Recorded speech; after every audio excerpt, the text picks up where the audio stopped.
আসসালামু আলাইকুম viewers, thumbnail দেখে আপনারা বুঝতে পারতেছেন আজকের ভিডিওটা কি সম্পর্কিত।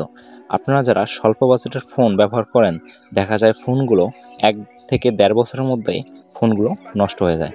তো আজকে আমি আপনাদের কিছু টিপস অ্যান্ড ট্রিক্স শেখাবো, যে টিপস অ্যান্ড ট্রিক্স ফলো করলে আপনাদের ফোন অনায়াসে 5 থেকে 6 বছর দিব্যিসে চলে যাবে। তো চলুন দেখে নেওয়া যাক। আপনারা যারা প্রচুর পরিমাণে ভারী অ্যাপস এবং গেম ব্যবহার করেন, তারা চেষ্টা করবেন সেই অ্যাপস এবং ভারী গেমগুলোকে একটু কম ব্যবহার করতে, কারণ সেগুলো আপনার হার্ডওয়্যার এবং ব্যাটারির উপর প্রচুর প্রভাব পড়ে এবং আপনার ব্যাটারির উপর খুব বাজে প্রভাব ফেলে এবং আপনার ফোনের আয়ু অনেকটাই কমে যায়।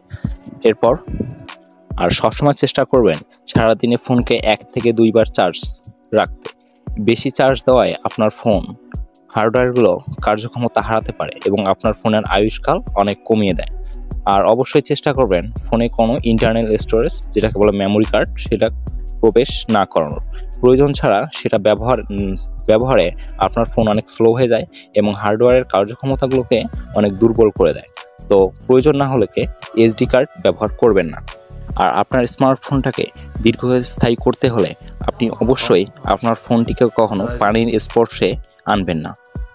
আপনার ফোনটিকে পরিষ্কার করার প্রয়োজন হলে অন্য ব্যবস্থা নেওয়া যাবে, কিন্তু কখনো পানি বা অন্যান্য যন্ত্র দিয়ে আপনার ফোন পরিষ্কার চেষ্টা না করাই ভালো। আর ফোনের কোনো প্রকার ছোটোখাটো ত্রুটি হলে আমরা অনেক সময় ভুল করি যে ছোটোখাটো মেকানিকের কাছে যাই। ওই ছোটোখাটো মেকানিক আপনার ফোনের অনেক বড় ক্ষতি করে। আর আপনারা অবশ্যই প্রফেশনাল মেকানিকের দ্বারা আপনার ফোনকে রিপেয়ারিং করবেন।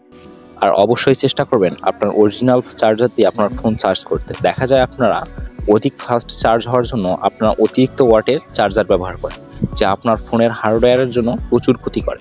আপনার ফোন নিতে পারে 20 ওয়াট, আপনি যদি সেখানে 30 ওয়াটের চার্জার দ্বারা চার্জ দেন, সেটা আপনার হার্ডওয়্যারকে প্রচুর ক্ষতিগ্রস্ত করে এবং আপনার ফোনের আয়ুষ্কাল অনেকাংশেই কমিয়ে দেয়। অবশ্যই এটা থেকে বিরত থাকবেন। আর 5-6 মাস ফোন ব্যবহারের পর আপনি অটোমেটিক মাঝে মাঝেই রিস্টার্ট দেবেন এবং সফটওয়্যার আপডেট নিয়মিতই করবেন এবং অ্যাপসগুলোকেই ভালোভাবে আপডেট করে নেবেন। আশা করি ভিডিওটি আপনাদের কাজে দেবে। তো ভিডিওটি যদি আপনাদের ভালো লেগে থাকে, তাহলে অবশ্যই আমার চ্যানেলটিকে সাবস্ক্রাইব করবেন এবং পাশে থাকা বেল আইকনটিতে ক্লিক করবেন। ধন্যবাদ।